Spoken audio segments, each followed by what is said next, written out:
Tonight, free Britney. This is a day we've worked toward for a long time. WNBA star Britney Griner freed in exchange for the merchant of death in a U.S.-Russia prisoner swap. American Paul Whelan still detained in Russia. We never forgot about Britney. We've not forgotten about Paul Whelan. Plus religious liberty concerns. This would essentially give a green light to those who want to persecute people of faith. As the Senate passed Marriage Equality Act gets the House treatment before it heads to the president's desk. And the perfect storm. So we are seeing the surge as the TRIPLEDEMIC hits the U.S. All this and more tonight on Faith Nation.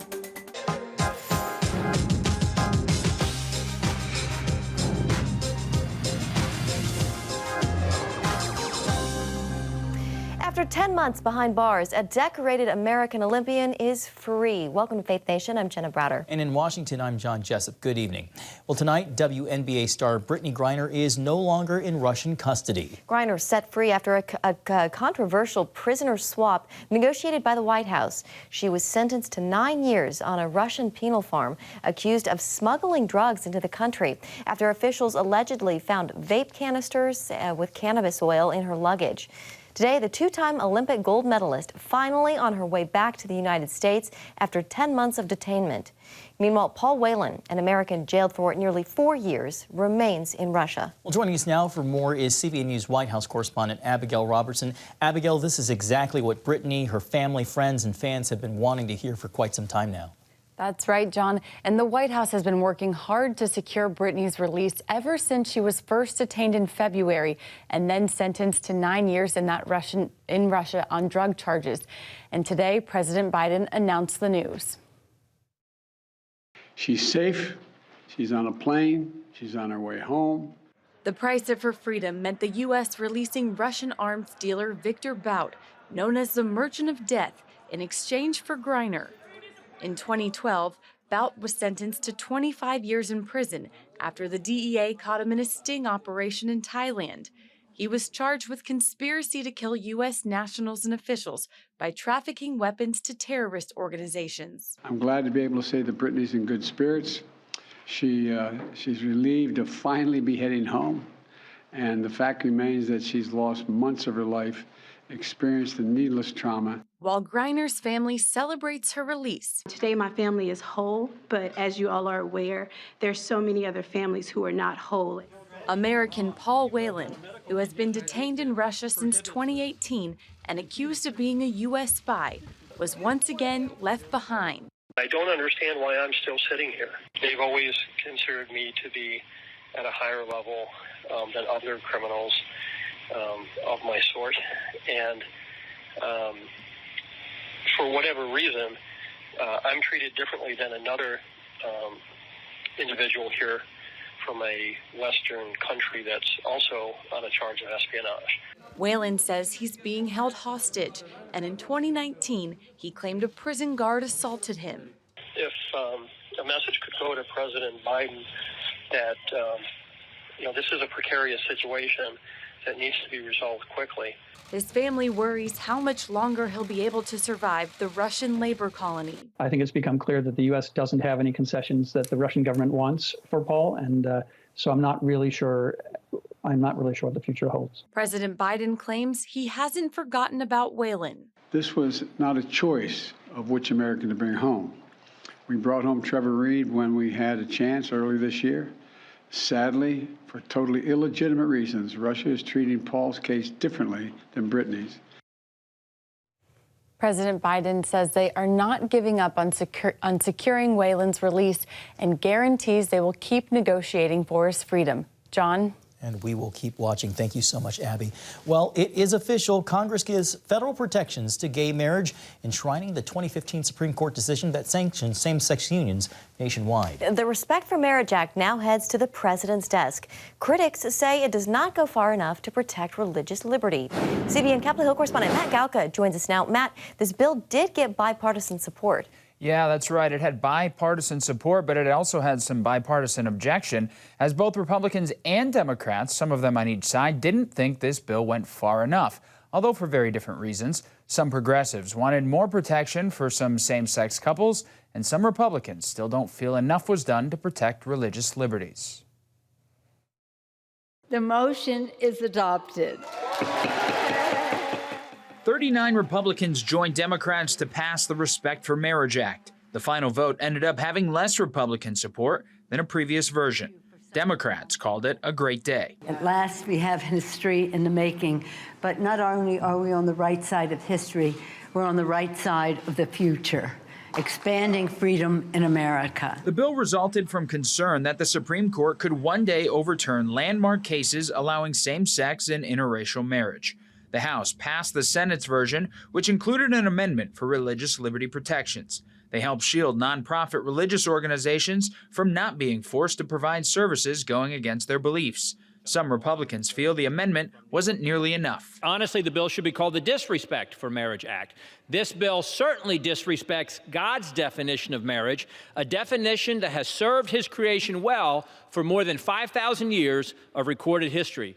And his definition is the only one that really matters. 12 Senate Republicans joined the 39 in the House to solidify the bill's passage, a 25-year shift from when the Defense of Marriage Act was passed and signed by Democrat Bill Clinton. When I think about this bill, I think about how much it matters to people in each of our lives, our family members, our coworkers, our neighbors, our friends.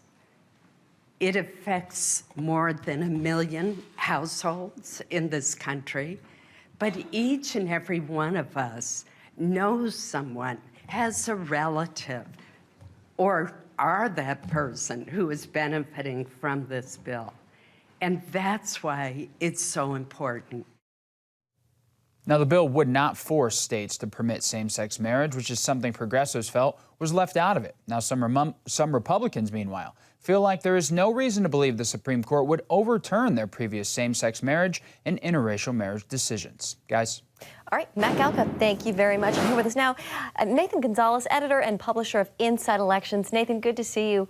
So President Biden says he's ready to go to sign this Respect for Marriage Act. Democrats, they're celebrating, but there are Republicans and Democrats who actually think it doesn't go far enough, as Matt mentioned, for very different reasons there. But Nathan, does this represent a return to compromise in some way in Washington? Well, if both sides are a little uncomfortable with it, then those usually are the ingredients for a compromise. But what Matt said at the end, I think, is really important. That Republicans are contending that this might not be necessary because of previous established Supreme Court cases, and that this legislation is related to the Dobbs decision, because for years Republicans would say, well, this is settled law, the Supreme Court has decided in Roe v. Wade, there's no need to worry about the law being changed, and now we know that the Supreme Court can change its decision. And so that's why you saw Democrats act with more urgency in this case related to marriage, because they saw settled case law overturned not very long ago. Nathan, the House also passed or advanced a must-pass defense budget bill today, which also includes rescinding the Pentagon's COVID vaccine mandate. The administration opposes the repeal, as well as Secretary Austin. A two-part question for you, Nathan. Will President Biden sign it? And then secondly, is this the type of tough pill he'll have to swallow legislatively in the upcoming split Congress? Yeah, I mean, it looks like it. I mean, until signatures are actually on paper, there's always a question. But I think that this is the reality of post-election, that because there wasn't a sweeping mandate, voters did not give a sweeping mandate to either party, that we had a split decision. Democrats will maintain control of the Senate, Republicans are going to get the House. That there isn't really a reason to wait, until January when one party has full control. They kind of need to deal with the problems that they have now, and vaccines have become so political that there's really no way, no one's going to be happy with a decision on either side. So I think that both parties realize they have to move on, they have to get this done and move on and just accept what's there.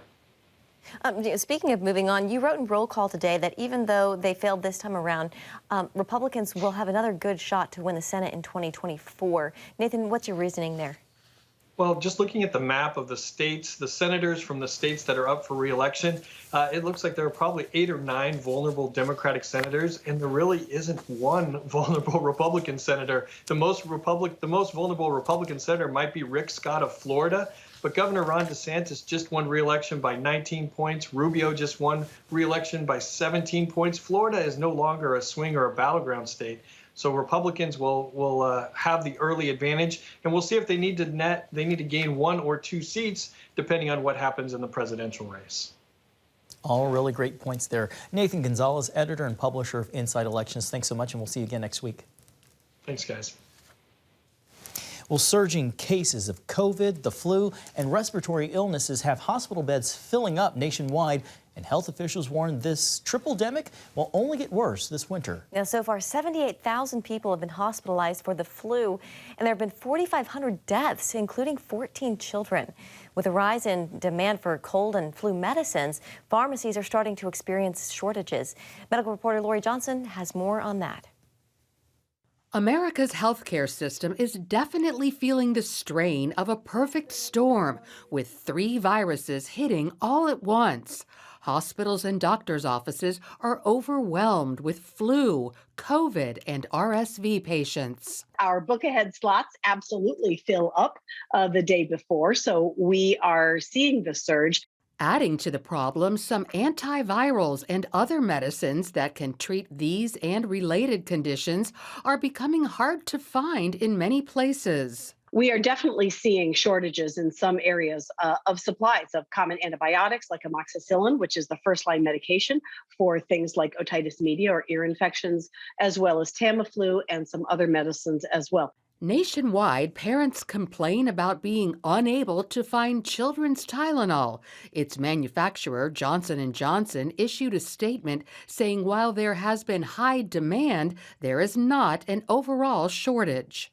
If you can't find the medication you're looking for, talk to your doctor about possible substitutions. For example, children's Motrin can sometimes replace children's Tylenol. Then there are home remedies, like the old school fever reducer of a cold cloth on the forehead or back of the neck, where the body gets cooled most easily. Substitutions, however, aren't always available, such as with the current shortage of Adderall, commonly used to treat ADHD, or for the baby formula shortage desperate parents experienced months ago. These pharmaceutical scarcities could be due to an ongoing issue. It shows that we still have not solved the supply chain problem. You know, this was supposed to be solved 6 to 9 months ago. Remember, Pete Buttigieg, the transportation secretary, was supposed to solve this problem.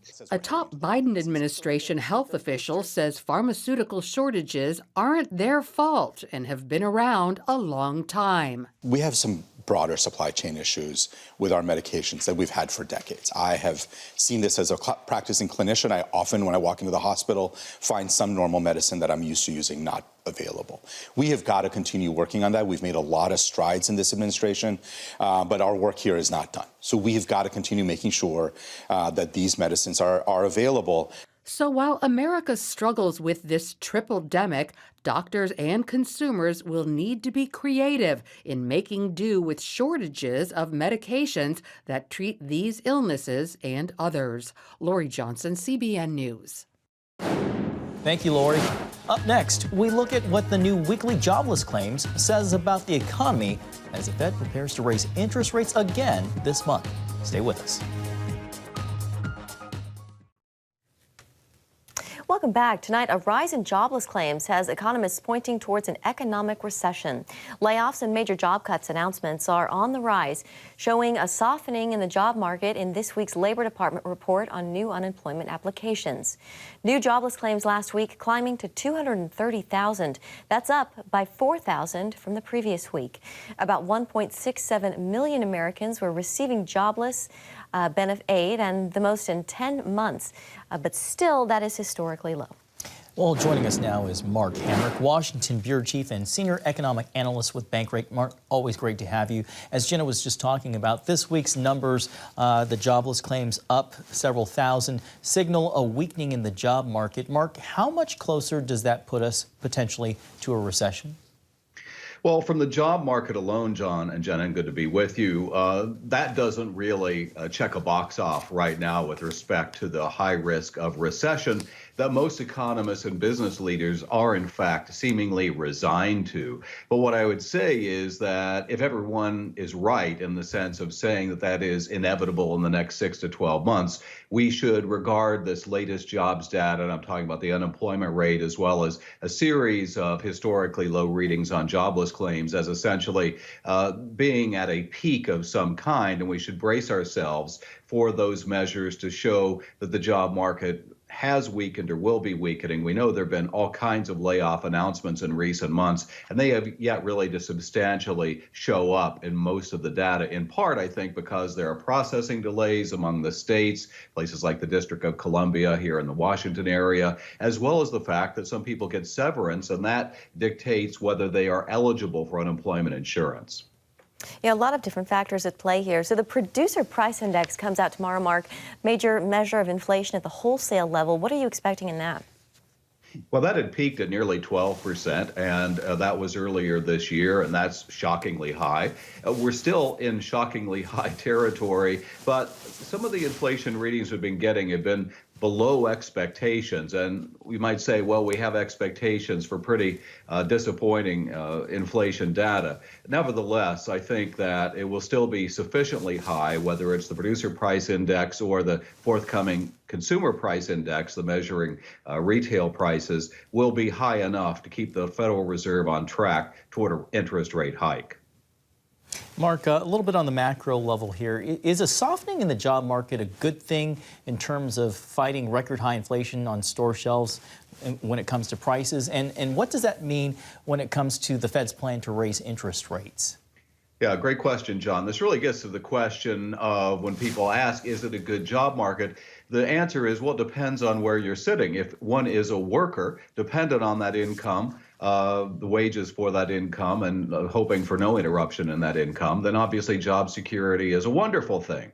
If one is an employer or a consumer wondering where the help is at a bar, restaurant, or other similar kind of establishment, or a central banker, this mismatch between more than 10 million job openings and only 6 million unemployed, presumably the supply of labor, that really needs to get better aligned, and we're in that process. And unfortunately, the Fed believes that it really does need to keep interest rates higher for longer, and that means another interest rate hike is forthcoming. All right, Mark Hamrick with Bankrate. Good to see you as always. Thank you, Mark. Thank you. Well, a record number of suicides among Border Patrol agents. When we come back, how that's drawing attention from lawmakers on both sides of the aisle.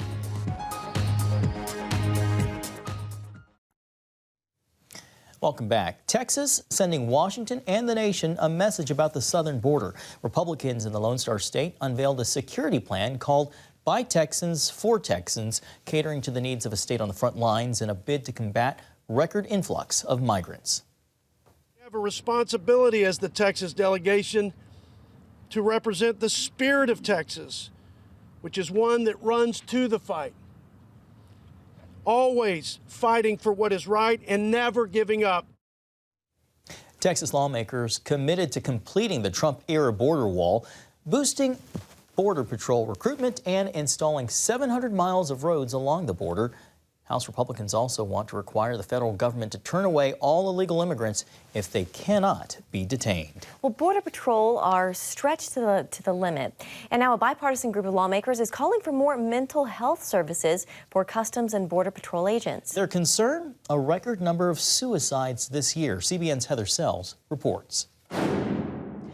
Customs and Border Patrol report 14 suicides this year. That is the highest number in more than 10 years. These aren't statistics. These aren't numbers on a paper. These are real people. Representative Tony Gonzalez and a bipartisan group of lawmakers want to end this trend, and they believe mental health services is the best solution. Border security is not a Republican or a Democratic issue. It is an issue that affects all Americans. These things that they are seeing, what they've been exposed to, 100% has an impact on you. Wednesday, the lawmakers said stress on the job contributes to agents' poor mental health. They're asking Congress to pass a plan that would allow law enforcement to ask for help without penalty. Border Patrol Union President Brandon Judd said most agents have a real reason to fear seeking out services. The thing that we constantly hear is that I don't want to come to the agency and let them know because I'm, one, going to lose pay, I'm going to lose my law enforcement authority, and everybody is going to know what's going on. The plan also calls for counselors who have experience with law enforcement. There is a special need for mental health services by people who understand the work. And I think that's what's been missing. It can't just be a friendly social worker who does work in the civilian world. It has to be someone with specialized skills who understands the problem set and can have the trust of those officers to confide in them. The stress of law enforcement was on full display Wednesday as Border Patrol announced the death of an agent killed on an all-terrain vehicle while tracking migrants who had illegally crossed in Mission, Texas. That stress could soon increase if Title 42 is indeed lifted, and authorities must process more people coming over. A federal judge has called for the public health rule Title 42 to expire at the end of this month. Homeland Security predicts that will double the number of migrants crossing the border every day. Heather Sells, CBN News. All right, thank you, Heather. Well, camels at the Capitol. Coming up, a D.C. Christmas tradition you won't want to miss. Finally tonight, making way for the Messiah. It's something that you have to kind of see to believe, but literally, that's what police were doing Wednesday night for a live nativity at the Supreme Court here in Washington, D.C. Yeah, keeping with tradition, Christian outreach group Faith and Liberty stages the live experience each year, part of their mission to bring the gospel story to the nation's capital. This live nativity, you see Mary, Joseph, the shepherd, the wise men, the animals. It speaks to us that in the midst of pain and confusion, God is with us. And they're out there in the elements. Looked like it was raining a bit and not too warm. The display used live animals, as you could see, like camels and donkeys, along with music and scripture readings to tell the Christmas story. You know, talking about being out there live in the elements, it just kind of reminds you of what Jesus, Mary, and Joseph faced when they were out, you know, looking for a place for lodging. It's hard to even imagine. Yeah. And days like this, we also miss our faithful reporter, Paul Strand. I know, that would normally be one of his stories. Thanks for watching.